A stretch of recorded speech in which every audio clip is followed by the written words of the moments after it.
다 일어나셔서 하나님께 예배 드리겠습니다.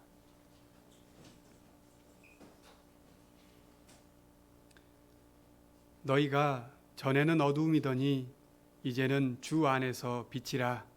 빛의 자녀들처럼 행하라. 빛의 열매는 모든 착함과 의로움과 진실함에 있느니라. 하나님은 영이시니 예배하는 자가 영과 진리로 예배할지니라. 아멘.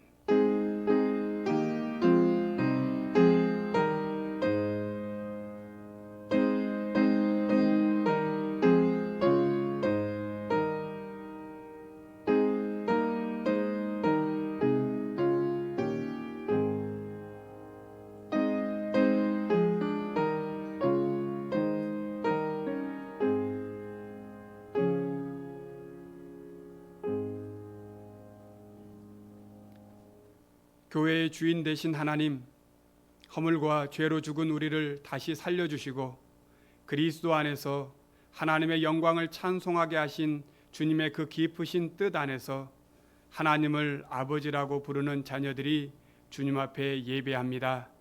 우리의 예배가 삼위일체 하나님께만 드려지기를 원합니다. 거룩하신 주님, 하나님도 모르고 세상에서는 소망 없는 자들이었던 우리를 그리스도의 피로 새 사람으로 변화시켜 주셨음에 감사를 드립니다. 그러나 여전히 우리 안에 유혹의 욕심을 따라 사는 옛사람을 벗지 못하고 음행과 온갖 더러운 것과 탐욕에 흔들리고 넘어질 때가 많습니다. 세상의 거대한 풍랑에서 허우적거릴 때가 많습니다. 그리스도께서 우리를 자유롭게 하려고 자유를 주셨건만 여전히 우리는 그 자유로 육체의 기회를 삼고 살았습니다. 주여 구원하소서 외치며 손 내밀었던 베드로처럼 이 시간 주님의 이름을 부르며 간구하오니 우리를 불쌍히 여기시고 우리의 죄를 사하시며 우리의 손을 잡아 죄와 사망에서 건져 주옵소서. 지금은 하나님과 나만이 아는 죄를 생각하며 침묵으로 자매의 기도를 계속 드리겠습니다.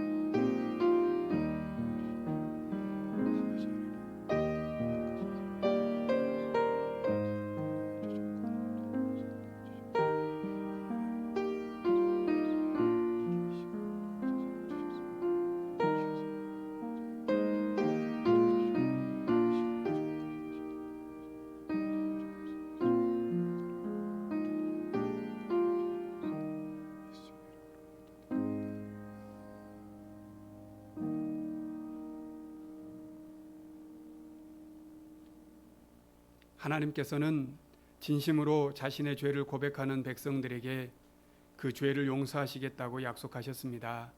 여기 용서의 말씀이 있습니다. 너희는 유혹의 욕심을 따라 썩어져가는 구습을 따르는 옛사람을 벗어버리고 오직 너희의 심령이 새롭게 되어 하나님을 따라 의와 진리의 거룩함으로 지으심을 받은 새 사람을 입으라. 아멘. 사도신경으로 우리 신앙을 고백하겠습니다. 나는 전능하신 아버지 하나님 천지의 창조주를 믿습니다. 나는 그의 유일하신 아들 우리 주 예수 그리스도를 믿습니다. 그는 성령으로 잉태되어 동정녀 마리아에게서 나시고 본디오 빌라도에게 고난을 받아 십자가에 못 박혀 죽으시고 장사된 지 사흘 만에 죽은 자 가운데서 다시 살아나셨으며 하늘에 오르시어 전능하신 아버지 하나님 우편에 앉아 계시다가 거기로부터 살아있는 자와 죽은 자를 심판하러 오십니다. 나는 성령을 믿으며 거룩한 공교회와 성도의 교제와 죄를 용서받는 것과 몸의 부활과 영생을 믿습니다. 아멘. 자리에 앉으셔서 찬송가 10장을 함께 찬양하겠습니다.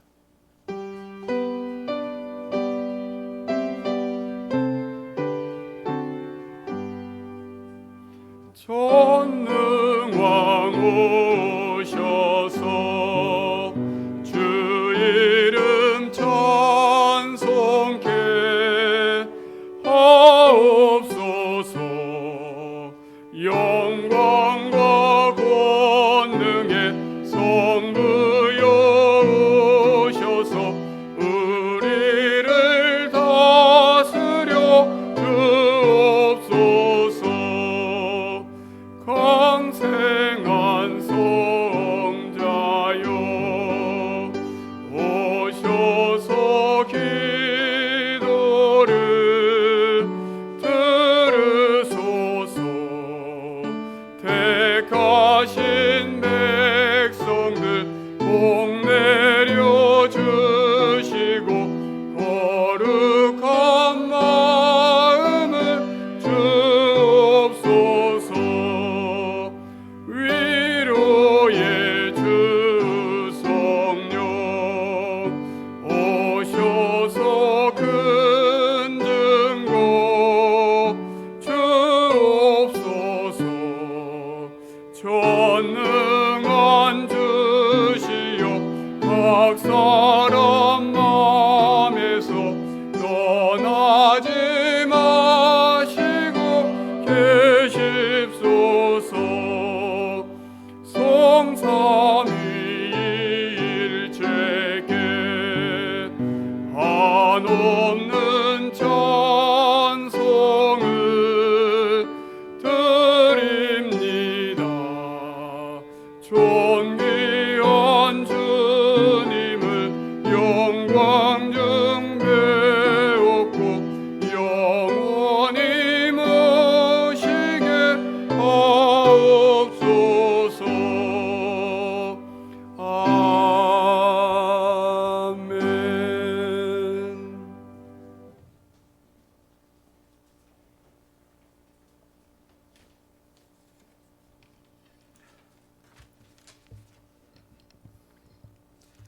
천지 만물을 창조하시고 당신의 뜻을 펼치시는 하나님께 찬양과 경배를 드립니다. 하나님께서는 창세 전에 우리를 택하시고 하나님 앞에 거룩하고 흠이 없게 하시려 예수 그리스도로 말미암아 당신의 아들이 되게 하셨습니다. 이 놀라운 구원의 비밀을 성경 속의 글귀로서가 아니라 삶 속에서 온몸으로 느끼면서 전심으로 하나님께 감사하며 살기를 진심으로 간구합니다. 하나님, 매일매일 매 순간순간을 살펴보면 모든 것이 하나님의 은혜입니다. 하나님께서는 우리에게 밤을 주시어 활동을 멈추고 우리를 잠자게 하시고 잠자는 동안에 우리 몸의 온도를 낮추시고 피곤에 젖어 있는 몸을 회복시켜 주신 후 다음 날 아침 새로운 힘으로 하루를 살아가게 하시는 분이십니다. 그리고 아침마다 가족 구성원들이 각자 학교나 직장 혹은 가정에서 활동하다가 저녁에 다시 안전하게 집으로 돌아오게 보호해 주시는 분 또한 하나님이십니다. 주변에는 우리의 안전을 위협하는 많은 요소들이 있지만 그 속에서 하나님께서 우리를 눈동자처럼 보호해 주셔서 우리 가족이 한 상에 둘러서 먹고 마시고 안식을 누릴 수 있으니 매일매일 이토록 세심하게 우리를 보살펴 주시는 분이 또 어디 계실런지요. 하나님, 눈을 들어 하늘을 봅니다. 코로나로 인하여 인간이 배출하는 오염물질이 많이 줄어들어서 하나님께서 보시기에 좋았더라고 말씀하신 그 자연을 우리가 봅니다. 신선한 공기와 파란 하늘, 그리고 흰 구름을 보면서 하나님이 우리를 위하여 만들어 놓으신 자연이 이토록 좋은 것임을 새삼 깨닫습니다. 하나님께서 만들어 놓으시고 작동케 하시는 하나하나가 다 하나님이 우리를 세심하게 보호하시기 위함임을 보면서 참으로 주님은 우리의 방패요 산성이시며 안식처이심을 다시 한번 깨닫고 이에 더더욱 감사를 드릴 따름입니다. 하나님, 우리는 날마다 사람들을 만나며 여러 가지 일들을 하면서 살아가고 있습니다. 사람들을 만날 때 어떻게 행동해야 할지, 어떻게 말해야 할지 모르는 우리이기에 우리에게는 매 순간순간 우리에게 지혜를 주시고 할 말을 가르쳐 주시는 성령의 임재가 꼭 필요합니다.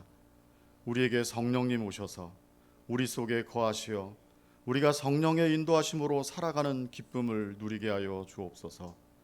그리고 이를 통해 사람을 대하는 우리의 말과 눈빛, 몸짓 하나하나가 예수님의 향기로 전해지게 하여 주옵소서. 예수님을 따르며 사는 삶이 기쁨이 되고 우리가 살아가는 이유가 될 수 있도록 주님 우리와 함께하여 주옵소서. 하나님은 우리에게 복을 주시고 우리를 지키시기를 원하며 그 얼굴빛을 우리에게 비추사 은혜를 베푸시며 그 얼굴을 우리에게 향하여 드사 평강 주시기를 원하시는 분이라고 말씀하셨습니다. 우리가 이 말씀을 믿고 의지하여 하나님의 얼굴을 구하는 기도를 드립니다. 늘 우리를 바라보시며 그 얼굴을 우리에게서 돌리지 마옵시고 우리가 주님과 동행하는 삶을 살아가게 하여 주옵소서. 이 말씀에 의지해서 임마누엘이신 하나님을 믿으며 승리하는 삶을 살아가게 하여 주옵소서. 오늘 여기에 모인 우리 모두 주의 자녀입니다. 주의 자녀들이 함께 모여드리는 이 예배를 기쁘게 받아주시고 우리가 늘 하나님을 찬송하는 예배자로서의 삶을 살아갈 수 있도록 우리를 이끌어 주시기를 원하오며 이 모든 말씀 예수님의 이름으로 기도합니다.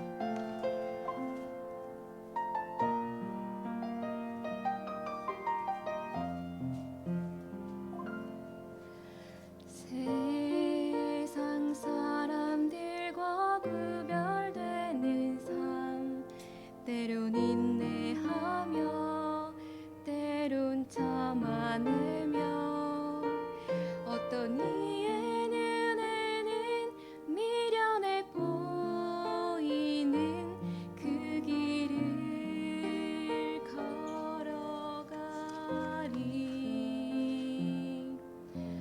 주의 자녀로 살아가는 우리, 때론 옳은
아멘.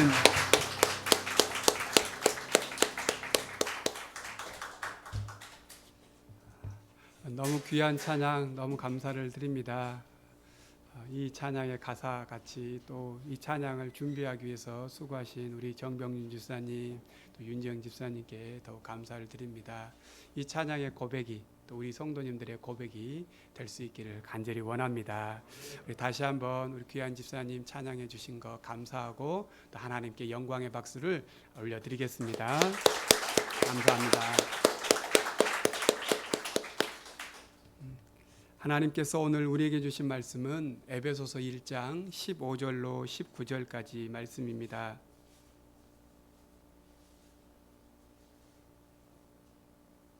신약성경 311면입니다.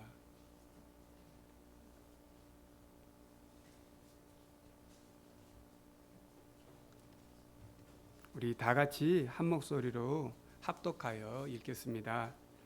이로 말미암아 주 예수 안에서 너희의 믿음과 모든 성도를 향한 사랑을 나도 듣고 내가 기도할 때에 기억하며 너희로 말미암아 감사하기를 그치지 아니하고 우리 주 예수 그리스도의 하나님 영광의 아버지께서 지혜와 계시의 영을 너희에게 주사 하나님을 알게 하시고 너희 마음의 눈을 밝히사 그의 부르심의 소망이 무엇이며 성도 안에서 그 기업의 영광의 풍성함이 무엇이며 그의 힘의 위력으로 역사하심을 따라 믿는 우리에게 베푸신 능력의 지극히 크심이 어떠한 것을 너희로 알게 하시기를 구하노라.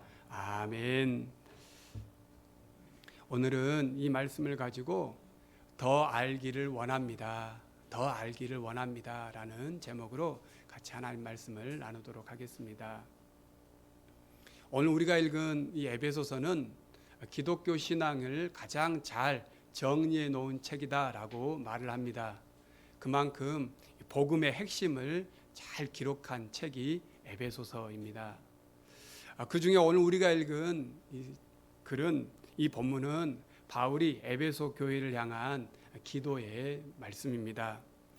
바울의 서신들을 읽어보면 서신 중간중간에 기도하는 기도의 내용들이 가끔씩 기록되어 있습니다. 그런데 에베소서를 읽어보면 에베소서는 바울이 에베소 교회를 향한 기도가 2번이나 기록되어 있습니다. 오늘 우리가 읽은 이 본문뿐만 아니라 에베소서 3장 14절에서 21절에 보면 또 한 번의 바울이 에베소 교회를 향한 기도가 기록되어 있습니다. 바울이 이처럼 2번이나 교회를 향하여 기도한 이유가 무엇일까요? 그것은 성도들을 위한 에베소 교회를 향한 간절한 마음이 있었기 때문입니다. 사실 에베소는 바울이 3차 전도 여행 가운데 3년 동안이나 있었던 장소입니다. 우리가 알듯이 에베소는 에베소라고 하는 이 도시가 소아시아의 중심 도시이기 때문에 물질적으로나 경제적으로 굉장히 부유한 도시였습니다. 또한 도시 전체가 아데미 여신을 섬기는 그러한 도시였습니다. 그러니까 영적으로 보면 전도하기가 매우 척박하고 어려운 곳이 에베소입니다. 그런데 바울이 이곳에서 복음을 전하고 하나님의 은혜 안에서 교회가 세워지고 또 이 에베소에서 교회가 세워졌을 뿐만 아니라 에베소를 중심으로 그 지역에 있는 많은 도시들도 복음을 들을 수 있도록 이 에베소에는 요즘식으로 한다면 신학교라고 할 수 있는 두란노 서원이 세워졌고 이곳에서 많은 제자들을 양육해서 복음을 증거하는 데 힘쓴 곳이 에베소 지역입니다. 그러니까 바울에게 있어서 이 에베소 또 에베소 교회는 다른 지역보다 훨씬 각별한 애정이 있었던 것이 사실입니다. 그런데 바울이 지금 편지를 쓰고 있는 당시 에베소 교회는 겉으로 보기에는 아무 문제 없이 평온해 보였지만 그 내면을 들어가 보면 그렇지 못했습니다. 성도들의 신앙이 점점 무디어져서 하나님을 아는 것과 섬기는 것이 구분되어 버렸습니다. 즉 말 그대로 믿음 따로 삶 따로 그러한 삶을 살게 되었습니다. 또 교회를 사유화하려고 하는 사람들이 생기기 시작했습니다. 그리고 유대인 그리스도인들과 이방인 그리스도인들 간의 신앙적인 갈등이 벌어졌습니다. 교회 봉사를 위해 세워진 직분들이 오히려 계급이 되어서 교회를 어지럽게 했습니다. 이러한 갈등은 교회뿐만 아니라 성도들의 가정에서도 일어났습니다. 부부간에 문제가 생겨서 헤어지는 가정들이 많아졌고, 또 어떤 가정은 부모와 자녀 간의 대립과 갈등이 있었습니다. 그리고 지금의 직장에서 노사의 문제가 있는 것처럼 당시에 종과 주인 간의 상정 간의 문제가 생겼습니다. 이처럼 교회, 가정, 그리고 사회 곳곳에 문제들이 생겼고 상처 입지 않는 곳이 없었습니다. 이런 문제를 들었던 바울은 지금 감옥에 갇혀서 자신도 어떻게 움직일 수 없는 상황이었지만 특별한 애정과 사랑이 담긴 이 에베소 지역, 그리고 그 에베소 교회에 간절한 마음을 담아서 편지를 보내게 되었습니다. 그리고 그 편지를 통하여서 에베소 교회의 성도들이, 교회가, 그리고 그들의 가정이 더욱 예수 그리스도 안에서 하나 되기를 간절히 바랐습니다. 오늘 우리가 읽은 이 바울의 기도는 에베소서 전체를 이해하는 하나의 지도와 같은 말씀이라고 할 수 있습니다. 따라서 오늘 우리가 이 바울의 기도를 잘 함께 살펴보면서 이해하고 또 궁극적으로 이 에베소서를 통하여서 하나님 오늘 우리에게 주시는 음성을 들을 수 있기를 간절히 바랍니다. 바울의 기도, 오늘 우리가 읽은 에베소서 1장 15절에서 19절에 나와 있는 이 바울의 기도를 요약하면 크게 두 가지를 알게 해달라라고 간구하고 있습니다. 먼저는 하나님을 알게 해달라라고 하는 기도입니다. 그리고 두 번째는 우리를 알게 해달라라고 하는 기도입니다. 우선 하나님을 알게 해달라라고 하는 기도를 살펴보길 원합니다. 17절 말씀을 다시 한번 같이 한번 보겠습니다. 17절 말씀입니다. 우리 주 예수 그리스도의 하나님 영광의 아버지께서 지혜와 계시의 영을 너희에게 주사 하나님을 알게 하시고. 이 말씀이, 이 본문이 우리 성경으로는 조금 한번 읽고는 이해하기가 좀 어려워서 조금 더 쉬운 성경으로 이 본문을 해석한 것을 다시 한번 여러분에게 읽어드리려고 합니다. 나는 우리 주 예수 그리스도의 하나님이신 영광의 아버지께서 여러분에게 지혜와 계시의 성령을 주셔서 여러분이 하나님을 더 잘 알 수 있도록 계속해서 간구할 것입니다. 이렇게 번역을 합니다. 훨씬 더 이해가 쉬우시죠? 그거나 똑같이 이해가 어려우신가요? 예. 오늘 여기 본문에 하나님을 알다라고 하는 이 말은 정확하고 올바르게 알고 인정한다라는 뜻입니다. 그러니까 바울이 지금 하나님을 알게 해달라라고 하는 이 기도는 하나님을 단순히 아는 인식의 정도의 피상적인 알미 아니라 하나님을 더욱 정확하고 체험적으로 알 수 있도록 해달라라고 하는 기도입니다. 어쩌면 우리 신앙인들의 평생의 삶의 기도의 제목이 이 기도의 제목이 되어야 합니다. 하나님을 더 알게 해 주십시오. 우리가 하나님을 바르게 알지 못하면 우리의 신앙은 맹신이 되고 맙니다.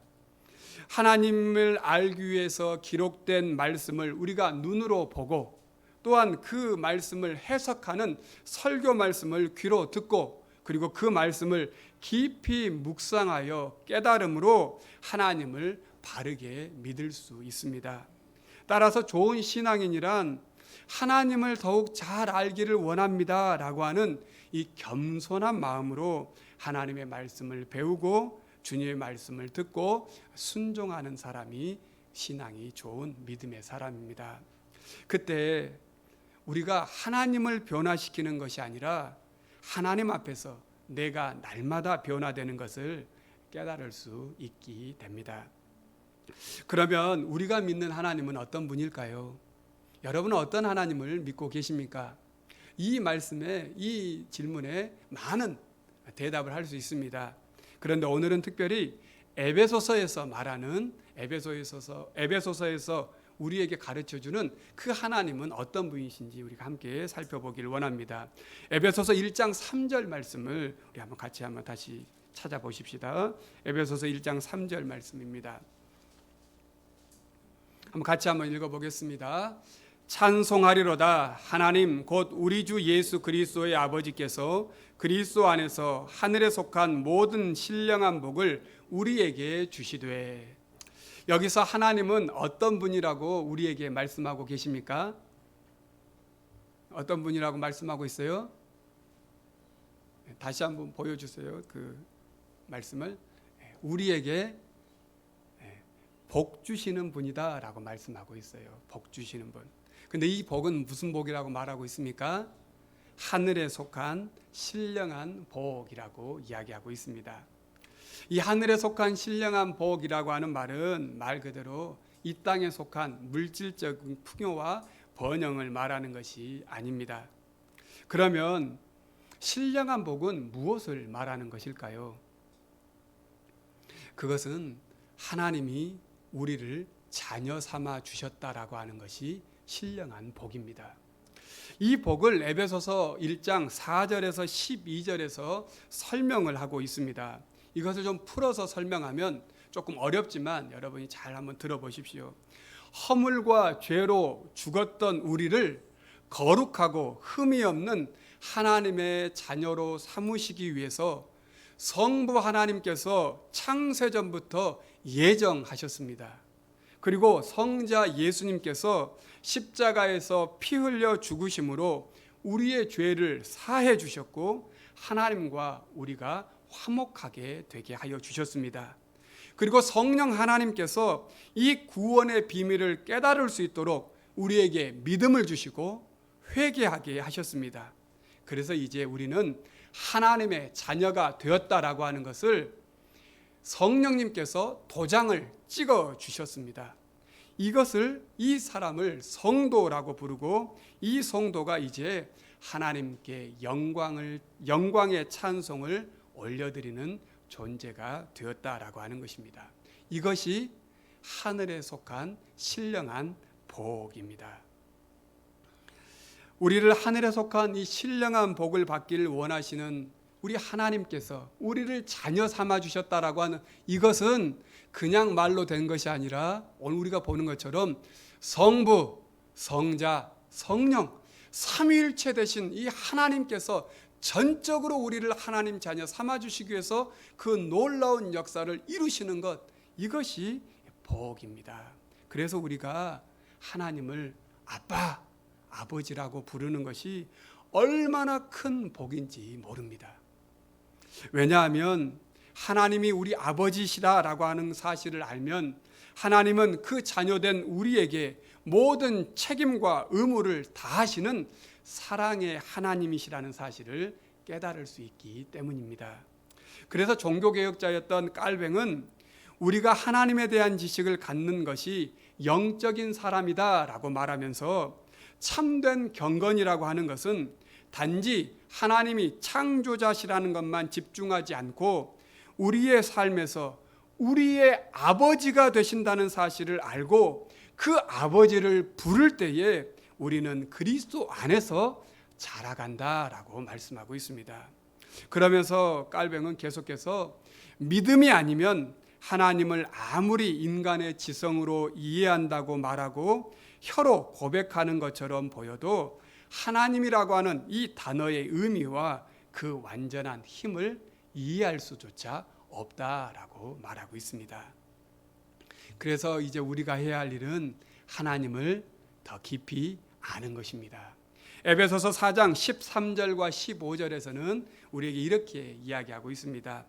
우리가 다 하나님의 아들을 믿는 것과 아는 일에 하나가 되어 온전한 사람을 이루어 그리스도의 장성한 분량이 충만한 데까지 이르리니 15절 오직 사랑 안에서 참된 것을 하여 범사에 그에게까지 자랄지라 그는 머리니 곧 그리스도다라고 말씀하고 있습니다. 우리가 하나님을 아버지라고 부르며 우리가 하나님의 자녀다라고 하는 이 사실을 분명하게 우리가 깨닫는다면 오늘 우리에게 어떤 일이 일어난다고 해도 그 일로 인해 낙심하거나 실망하지 않을 수 있습니다. 혹 우리가 경제적인 어려움을 당하여 힘든 상황이 온다고 하더라도 때로는 우리의 삶에 살아가는 삶의 자리에서 사람들에게 우리가 모욕을 당하는 일을 당한다고 해도 우리는 절망하지 않습니다. 심지어 우리가 가장 사랑하는 가족이 병이 들거나 혹 죽임을 당한다고 하더라도 또 우리가 여러 가지 많은 일에 괴롭힘을 당한다고 해도 낙심하지 않습니다. 왜냐하면 우리에게 일어나는 이 모든 일이 우리 아버지 하나님의 예정하신 뜻과 섭리가 아니면 결코 우리에게 일어날 수 없기 때문입니다. 그리고 그 우리 아버지 하나님은 우리의 이 모든 일에 우리에게 하늘의 신령한 복을 주시는 분이시기 때문입니다. 그러므로 우리는 하나님을 알기 원합니다. 더 알기 원합니다. 라고 하는 이 고백이 우리에게 있어야 합니다. 우리가 잘 아는 욥은 이 땅에서 당할 수 있는 그 많은 고난을 다 경험한 사람 아닙니까? 욥은 그 엄청난 고난 속에서 왜 자신이 고난을 겪어야 하는지 알 수 없었습니다. 그러나 욥은 그 고난 속에서 하나님을 경험하고 욥이 뭐라고 고백합니까? 내가 죽게 대하여 귀로 듣기만 하였사오나 이제는 눈으로 주를 배옵나이다. 그러면서 6절에 그러므로 내가 스스로 거두어드리고 티끌과 제 가운데서 회개하나이다 라고 말합니다. 귀로 듣기만 하던 하나님을 이제 고난을 통해 직접 경험한 하나님으로 바뀌었습니다. 그의 눈이 아닌 영의 눈이 뜨이자 욥은 이제 고난을 본 것이 아니라 하나님을 보게 되었습니다. 그리고 자신에게 있는 그 많은 문제의 답을 다 풀지는 못했지만 하나님을 경험함으로 욥이 당했던 눈에 보이는 문제는 더 이상 욥에게는 문제가 되지 않았습니다. 우리도 지금 많은 문제를 가지고 여기 이 자리에 앉아 계실 것입니다. 그런데 우리가 더욱 기도해야 할 것은 우리의 이 문제를 해결해 달라고 하는 그 간구도 중요하지만 무엇보다 하나님을 더 알기를 원합니다. 하늘에 속한 신령한 복을 우리에게 주시는 그 하나님을 더욱 경험하기를 원합니다. 이 기도가 먼저 되어야 합니다. 또한 두 번째로 오늘 본문에 보시면 바울은 우리가 누구인지 알게 해달라고 기도하고 있습니다. 본문 18절에서 19절 말씀입니다. 같이 다시 읽어보겠습니다. 너희 마음의 눈을 밝히사 그의 부르심의 소망이 무엇이며 성도 안에서 그 기업의 영광의 풍성함이 무엇이며 그의 힘의 위력으로 역사하심을 따라 믿는 우리에게 베푸신 능력의 지극히 크심이 어떠한 것을 너희로 알게 하시기를 구하노라. 아멘. 여러분 이 본문 읽고 한 번에 딱 이해하실 수 있는 분 몇 분이나 되실까요? 저도 이거 읽고 또 읽어도 잘 이해가 잘 안 되더라고요. 그래서 이 본문을 조금 더 쉽게 번역한 메시지 성경으로 다시 한번 이 본문을 여러분에게 읽어드리겠습니다. 여러분의 눈을 맑고 또렷하게 해주시기를 간구합니다. 그리하여 하나님께서 무엇을 하라고 부르시는지 여러분이 정확히 볼 수 있기를 바랍니다. 또한 하나님께서 그분을 따르는 이들을 위해 마련해 두신 이 영광스러운 삶의 방식이 얼마나 대단한 것인지, 하나님께서 그분을 믿는 우리 안에서 끊임없는 에너지와 한없는 능력으로 행하시는 역사가 얼마나 풍성한지를 이해할 수 있기를 구합니다. 조금 더 쉽죠. 바울은 우리가 하나님이 우리에게 복 주시는 분이시는 아버지 되신다라고 하는 것을 알았다면 이제 그 풍성한 사랑을 받은 우리가 어떠한 존재인지를 깨닫기를 원한다라고 기도하고 있습니다. 이 부분을 세 부분으로 나누어서 다시 설명을 드릴 수 있습니다. 먼저는 18절에 보는 것처럼 우리를 부르시는 소망이 무엇인지 알도록 간구하는 것입니다. 너희 마음의 눈을 밝히사 그의 부르심의 소망이 무엇이며 라고 하는 기도입니다. 이 기도는 하나님이 우리를 자녀 삼아 주신 그 이유가 무엇인지를 늘 깨닫기를 원하는 기도입니다.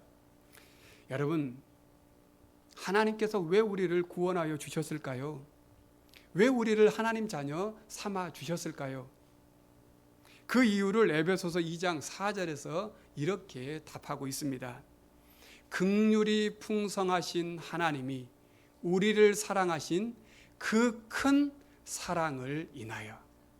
딱 한마디로 말합니다. 사랑 때문이라는 것입니다. 우리를 사랑하시기 때문에.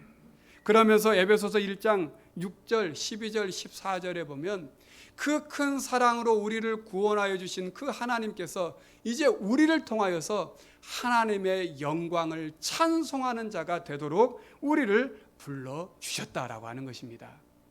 여러분 한번 쉽게 생각해 보십시다.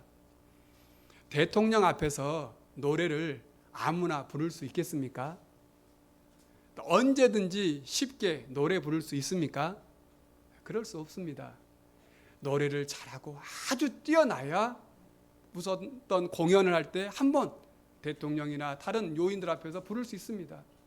또 아무 때나 노래 부를 수 없습니다. 그렇지 않습니까? 그런데 우리 하나님 천지 만물을 창조하시고 다스리시고 우리를 구원하시는 그 하나님 앞에 우리가 감히 하나님의 영광을 찬송하는 자가 되도록 하셨다는 것입니다. 이것이 얼마나 큰 은혜입니까? 이것이 얼마나 큰 또 은혜와 복입니까? 그 하나님께서 우리를 그러하도록 만드셨고 우리를 불러주셨음을 깨닫기를 원한다라고 하는 것이 오늘 바울이 기도하는 내용입니다. 그러면서 바울이 우리를 창조하신 이유를 다시 한번 이렇게 설명합니다. 에베소서 2장 10절 말씀인데요. 우리는 그가 만드신 바라 그리스도 예수 안에서 선한 일을 위하여 지으심을 받은 자니 이 일은 하나님이 전에 예비하사 우리로 그 가운데서 행하게 하려 하심이라. 하나님은 우리를 그의 작품으로 만드시고 그 자녀 삼아 주셨을 뿐만 아니라 이제 그리스도 예수 안에서 선한 일을 위하여 우리를 지으셨다라고 말씀하고 있습니다. 자, 그렇다면 여기에서 이 선한 일은 무엇일까요? 무엇이 하나님께 선한 일이 되는 것일까요? 여러 가지 뜻을 해석할 수 있습니다. 하지만 에베소서에서 보는 이 선한 일이라고 하는 것은 하나됨입니다. 에베소서 4장 3절로 4절 말씀을 한번 보시면 이렇게 말합니다. 평안에 매는 줄로 성령이 하나 되게 하신 것을 힘써 지키라. 몸이 하나요 성령도 한 분이시니 이와 같이 너희가 부르심의 한 소망 안에서 부르심을 받았느니라. 그러니까 우리를 무엇하라고 부르셨냐라고 하면 성령이 하나 되게 하신 것을 힘써 지키라라고 우리를 불러주셨다는 것입니다. 이것이 선한 일이고 이것이 하나님의 영광을 찬송하는 것이 된다는 것입니다. 그러면 이제 우리가 대답할 수 있습니다. 우리가 누구입니까? 우리는 어떤 존재입니까? 우리는 이 땅에 분열되고 대립하고 깨진 자리를 하나 되게 하는 자입니다. 이것이 우리를 하늘에 속한 신령한 복으로 부르신 이유입니다. 그래서 성도는 하나 되는 자리에 늘 함께 해야 합니다. 그리고 또 우리가 하는 모든 일이 하나 되는 일을 해야 합니다. 이것이 우리를 부르신 이유이고 우리가 존재하는 이유라는 것입니다. 그리고 또한 두 번째로 성도 안에서 기업의 영광의 풍성함이 무엇인지 알기를 간구한다라고 바울은 말하고 있습니다. 18절 하반절에 보시면 성도 안에서 그 기업의 영광의 풍성함이 무엇인지 알게 해달라라고 기도하고 있습니다. 여기에 기업이라고 하는 말에 여러분 상속이라고 하는 말로 바꾸어 보시면 이 말이 훨씬 더 이해가 쉽습니다. 즉, 이 말은 하나님께서 성도로 불러주신 우리를 하나님의 기업, 즉 하나님의 상속이 얼마나 풍성한지 깨달을 수 있도록 해달라라고 하는 기도입니다. 우리는 상속을 이어받은 사람을 뭐라고 부릅니까? 상속자라고 부릅니다. 그리고 그 상속을 이어가는 것을 뭐라고 그러냐면 사명이라고 부릅니다. 바울은 우리를 하나님의 기업, 즉 하나님의 상속자로서 하나님께서 우리에게 부탁하신 그 놀라운 일들을 이루어가는 우리가 하나님의 사명을 받은 자들이다라고 이야기하고 있고, 그 사명을 깨닫길 원한다라고 기도하고 있습니다. 바울은 이 사명을 에베소서 3장 7절에는 뭐라고 말하고 있냐면요, 하나님의 은혜의 선물이다라고 말하고 있고, 그 하나님의 은혜의 선물을 자신이 감당하는 일꾼이 되었다라고 표현하고 있어요. 그런데 이 놀라운 상속자로서의 사명을 이제 우리에게 허락하여 주셨습니다. 에베소서 4장 11절에서 12절 말씀을 한번 보십시오. 그가 어떤 사람은 사도로, 어떤 사람은 선지자로, 어떤 사람은 복음 전하는 자로, 어떤 사람은 목사와 교사로 삼으셨으니 이는 성도를 온전하게 하여 봉사의 일을 하게 하며 그리스도의 몸을 세우려 하심이라, 이렇게 말하고 있습니다. 그러므로 우리 교회 공동체 안에서 맡겨주신 이 직분이 얼마나 크고 소중한지 다시 한번 확인해야 하겠습니다. 직분은 성도를 온전하게 하고 봉사의 일을 하게 하며 그리스도의 몸을 세우라고 주신 것입니다. 즉 우리에게 주신 직분은 교회를 더욱 하나 되어서 회복하라고 주신 사명의 직분이라고 하는 것입니다. 그래서 세상 사람들은 자신들의 삶의 방식대로 직분이라고 하는 것은 마치 잘하면 올라가는 그러한 직분이라고 할 수 있지만, 교회에서의 직분은 그러한 직책이나 계급이 아니라 오히려 더 섬기고 더 많은 사람들을 위해서 봉사하겠습니다라고 주어진 직분이라고 하는 것입니다. 우리를 하나님께서 상속자로 그 놀라운 영광의 직분을 감당할 때에 마침내 우리에게는 놀라운 역사를 보게 될 것인데, 그 놀라운 역사를 에베소서 2장 19절에서 22절에 보면 이렇게 말씀하고 있습니다. 이 말씀을 잘 보시면,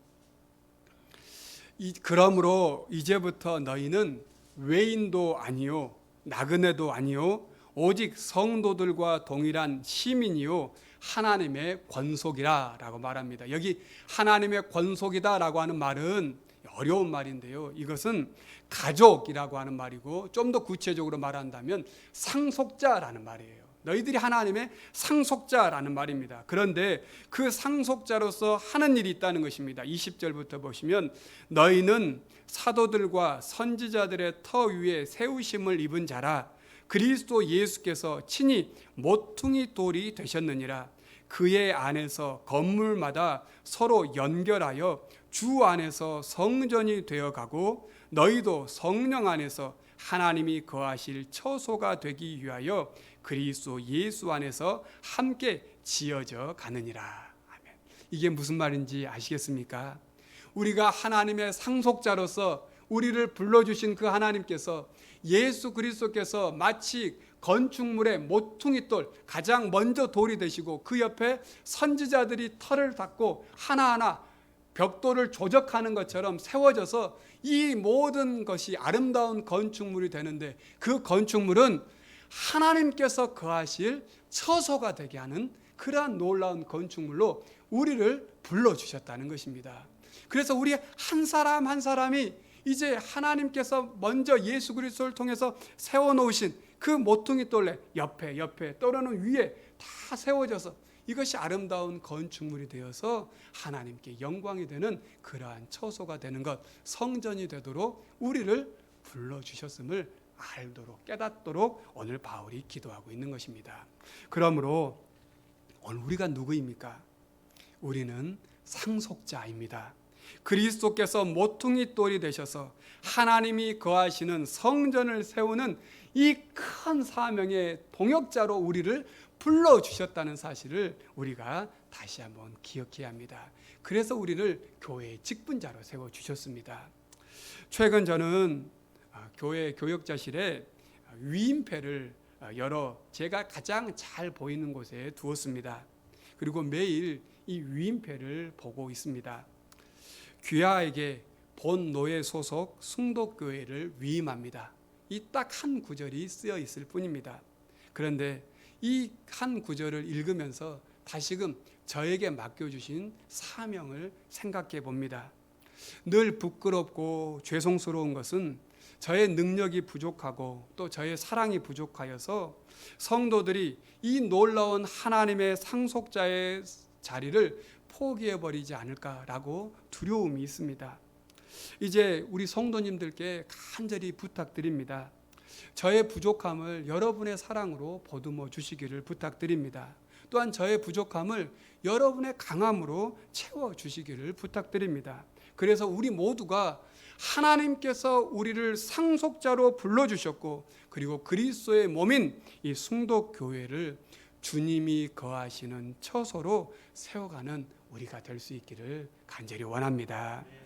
또한 마지막으로 바울은 우리에게 베푸신 하나님의 능력이 크심을 알도록 기도하고 있습니다.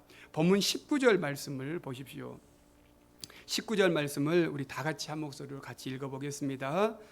그의 힘의 위력으로 역사하심을 따라 믿는 우리에게 베푸신 능력의 지극히 크심이 어떠한 것을 너희로 알게 하시기를 구하노라. 이 말씀을 읽고 또 읽어도 도대체 어디서 끊어야 할지, 도대체 어떻게 읽어야 될지 참 잘 이해가 안 됩니다. 이 말씀을 다시 여러분 아까 읽어드렸던 메시지 성경으로 다시 한번 읽어드리면, 오 하나님께서 그분을 믿는 우리 안에서 끊임없는 에너지와 한없는 능력으로 행하시는 역사가 얼마나 풍성한지를 이해할 수 있기를 구합니다. 이렇게 번역합니다. 조금 더 쉬운 말씀입니다. 하나님의 능력이 있습니다. 여러분 하나님의 능력 얼마만큼 기대하십니까? 또 하나님의 능력을 어떤 것으로 생각하십니까? 하나님의 능력을 에베소서 1장 20절에서는 이렇게 말합니다. 그의 능력이 그리스도 안에서 역사하사 죽은 자들 가운데서 다시 살리시고 하늘에서 자기의 오른편에 앉히사. 세상에서 가장 무서운 힘이 무엇입니까? 죽이는 것입니다. 일자리를 잃게 합니다. 기업을 죽입니다. 생명을 죽입니다.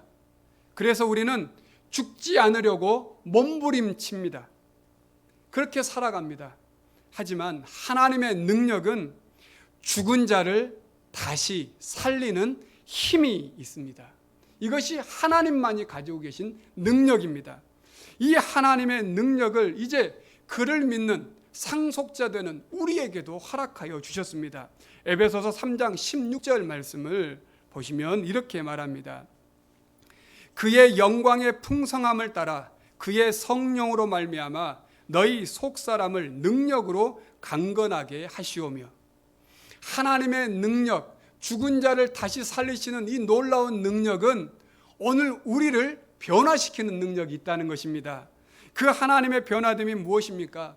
주님과 전혀 상관없이 살던 우리가 예수를 믿게 되었고 하나님의 자녀가 되었을 뿐만 아니라 이제 주님을 기쁘시게 드리는 자로 살고 있다는 것입니다.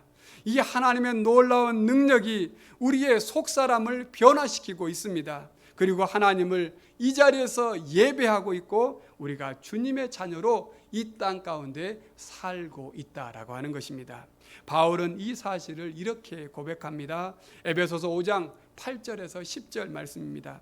너희가 전에는 어둠이더니 이제는 주 안에서 빛이라.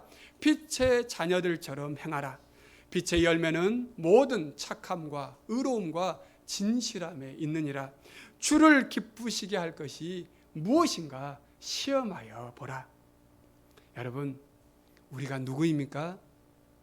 우리는 빛의 자녀입니다. 베드로전서 2장 9절 말씀은 이것을 더 구체적으로 이렇게 말합니다. 그러나 너희는 택하신 족속이요 왕 같은 제사장들이요 거룩한 나라요 그의 소유가 된 백성이니 이는 너희를 어두운 데서 불러내어 그의 기이한 빛에 들어가게 하신 이의 아름다운 덕을 선포하게 하려 하심이라. 성도 여러분, 종교개혁자 깔뱅은 에베소서를 매우 좋아했다고 합니다. 그리고 우리에게 기독교 강요라고 하는 이 기독교의 복음의 진수를 쓰면서 기독교 강요 1권 가장 첫 번째 장에서 그 제목을 하나님을 아는 지식 그리고 사람을 아는 지식이라고 썼습니다. 즉 기독교 신앙의 가장 큰 핵심은 하나님을 아는 것, 더 깊이 하나님을 아는 것, 이것이라고 하는 의미입니다. 이제 우리의 기도가 다시 회복되어야 하겠습니다.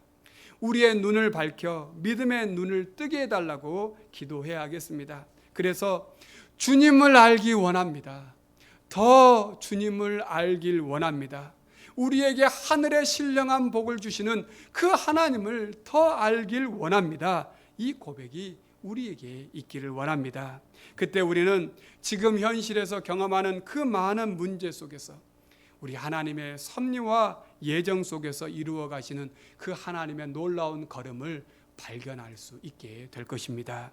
이 하나님께서 우리를 하나 되도록 불러주셨고 우리가 이제 하나님의 상속자로서 교회를 세우는 직분자들이며 이제 우리가 죽음에서 생명으로 인도하는 빛의 자녀라고 하는 사실을 늘 확인하며 살 수 있기를 원합니다. 그래서 우리 주 예수 그리스도를 변함없이 사랑하는 모든 성도들에게 하나님의 은혜가 있을지어다 라고 바울이 마지막 에베소서를 마무리하는 이 마지막 고백이 오늘 우리에게 주시는 고백이 될 수 있기를 간절히 바랍니다. 기도하겠습니다. 모든 만물의 창조자요 우리를 구원하신 주 하나님 아버지, 주님을 알기 원합니다. 더 주님을 알기를 원합니다. 코로나19의 지금의 현실 속에서 더욱 우리에게 지혜와 계시의 영을 더하여 주시고 우리가 더욱 주님을 알게 하여 주시옵소서. 이것이 우리 평생의 소원이 되기를 원합니다. 그리하여 허물과 죄로 죽은 우리를 하나님 자녀 삼아 주시고 우리에게 주님의 영광스러운 교회를 다시 하나 되게 세우기를 원하시는 이 주님의 거룩하신 뜻을 깨닫게 하여 주시옵소서. 유한한 이 땅에 사는 동안 이 땅의 세속적인 사고방식에서 벗어나 우리의 모든 삶이 영원한 생명 되신 주님의 능력의 빛을 비추는 성령의 사람이 되게 하여 주옵소서. 예수님의 이름으로 기도드립니다. 아멘. 우리 찬송가 453장을 함께 찬양하겠습니다.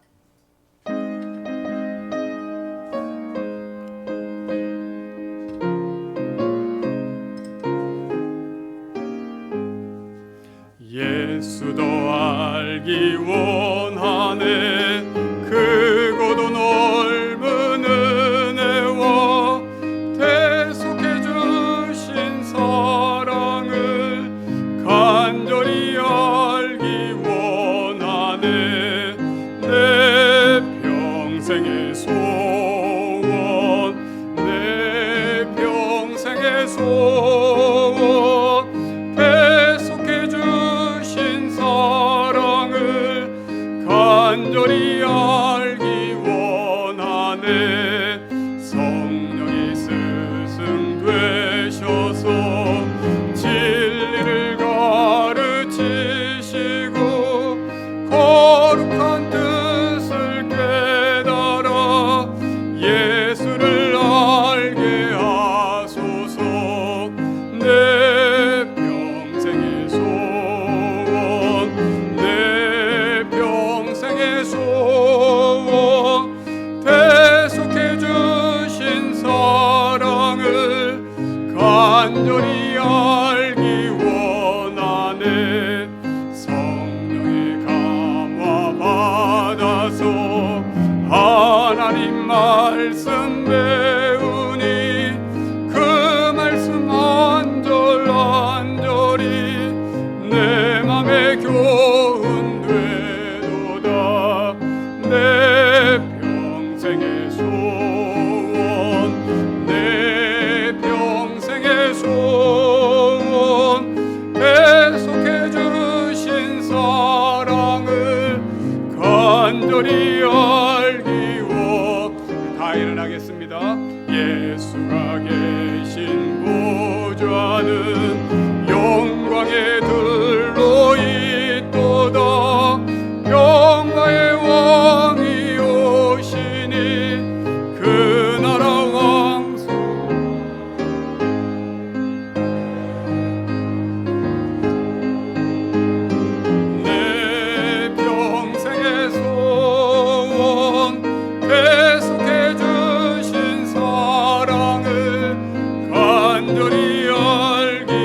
좋으신 하나님, 주님께서 구별하신 거룩한 시간과 장소 그리고 거룩한 성도들이 주님께 예배하며 예물을 드립니다. 즐거움과 자원하는 마음으로 드리는 우리의 이 예배와 예물을 받아 주시옵소서. 아버지 하나님, 우리는 지금 코로나19의 바이러스의 확산으로 지금까지 경험해 보지 못한 삶을 살고 있습니다. 이 바이러스에서 인간의 과학과 기술과 문명이 얼마나 미약한지 깨닫습니다. 주님, 더욱 주님께 간절히 기도하오니 우리를 불쌍히 여겨주시고 이 모든 일을 통해서 이루시는 하나님의 뜻이 이루어지게 하여 주시되 우리를 죄에서 용서하여 주시고 진노 중에도 긍휼을 베풀어 주시옵소서.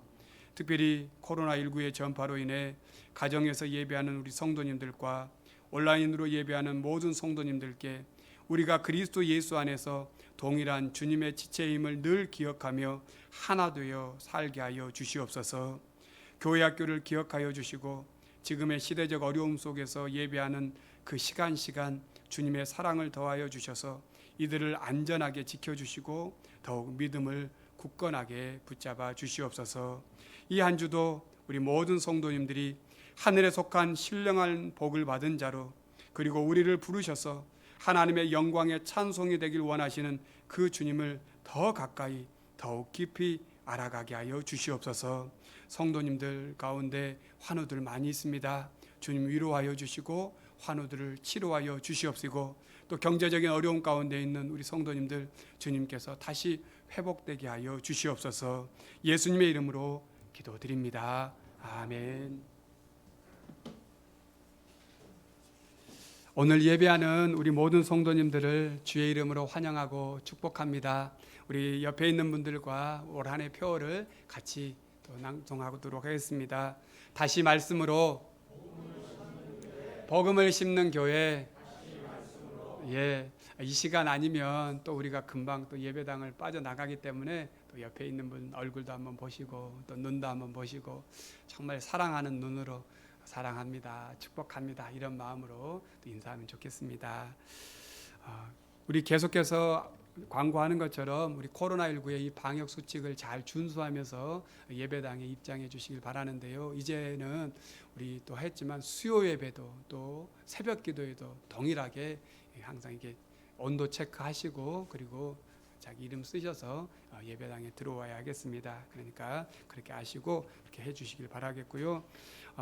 코로나19 상황이지만 우리 성도님들 개인 영성을 쌓는 일에는 게으르지 않기를 간절히 부탁드립니다. 그래서 말씀과 함께하는 새벽 기도에도 열심히 좀 해주시고 또 성경 읽는 것과 또 성도들을 위해서 기도하는 일에도 힘써 주시기를 부탁드리겠습니다.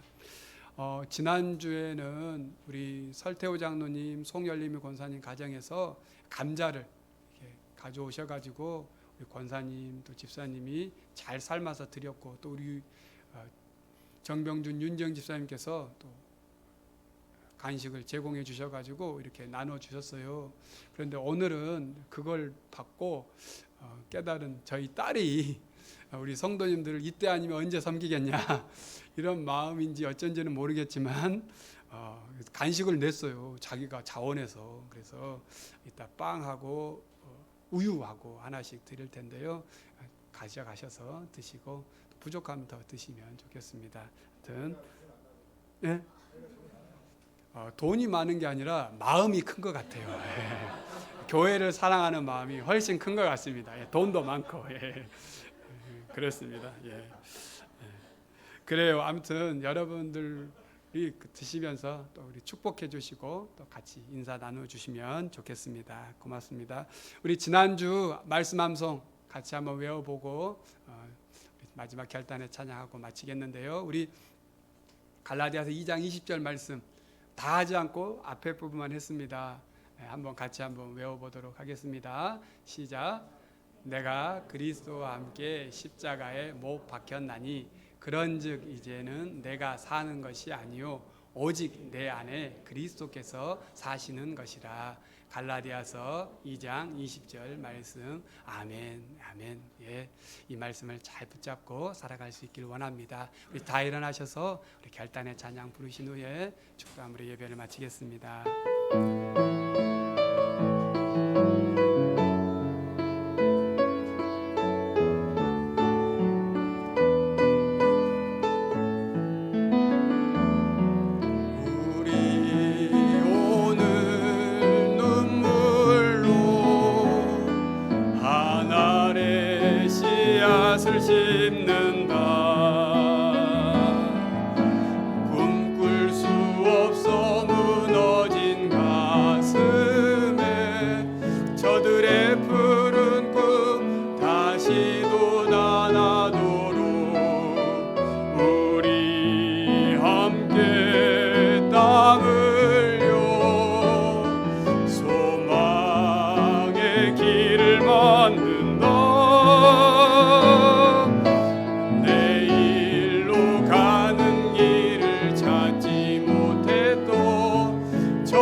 함께 보리라. 지금은 우리 주 예수 그리스도의 은혜와 아버지 하나님의 극진하신 사랑하심과 성령의 내주하심과 교통하심이 이 하나님을 더 깊이 알기를 원하는 우리 믿음의 성도들 머리 위에 이제와 영원토록 함께하옵기를 간절히 축원하옵나이다. 아멘.